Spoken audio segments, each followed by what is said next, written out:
आखाती युद्धानंतर सुरू झालेल्या जागतिक ऊर्जा संकटानंतर भारत सरकारनं गॅस पुरवठा सुरक्षित ठेवण्यासाठी आता नवीन आदेश लागू केले आहेत. आता गॅस वाटपाच्या संदर्भात प्राधान्य क्षेत्राचं वर्गीकरण करण्यात आलंय. या धोरणामध्ये घरगुती वापर आणि सार्वजनिक वाहतूक यांना मुख्य प्राधान्य देण्यात आलंय.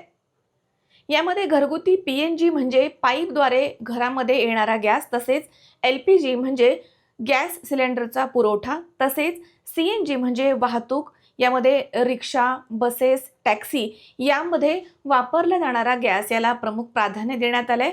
वाहतूक व्यवस्था ही कोलमडू नये यासाठी हा निर्णय घेण्यात आलाय. द्वितीय प्राधान्य असणार आहे अन्न आणि शेती. यामध्ये फर्टिलायझर प्लांट्स म्हणजे खत उत्पादन कारखाने यांना देखील प्राधान्यानं गॅस पुरवठा केला जाणार आहे. अन्नाची सुरक्षा धोक्यात येऊ नये यासाठी ही पावलं उचलली गेली आहेत. तसेच चहा प्रक्रिया उद्योगासाठी म्हणजे ईशान्य भारतामध्ये जे चहाचे उद्योग आहेत त्या ठिकाणी देखील गॅसचा पुरवठा करण्यात येणार आहे.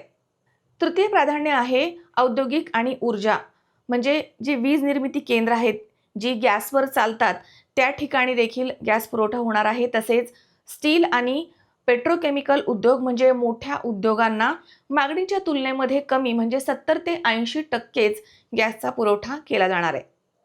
आणि सर्वात शेवटी प्राधान्य आहे व्यावसायिक आणि कमर्शियल वापराला.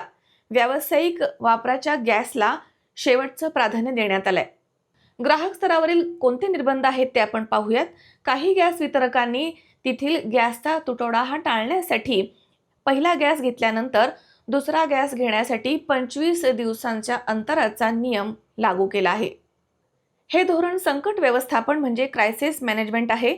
युद्ध काळामध्ये संपूर्ण देशामध्ये इंधन साठा हा समप्रमाणामध्ये वाटला जावा, तसेच आपलं स्वयंपाकघर ते आपली वाहतूक व्यवस्था सुरक्षितपणे चालावी यासाठी उचललेलं एक संरक्षणात्मक पाऊल आहे.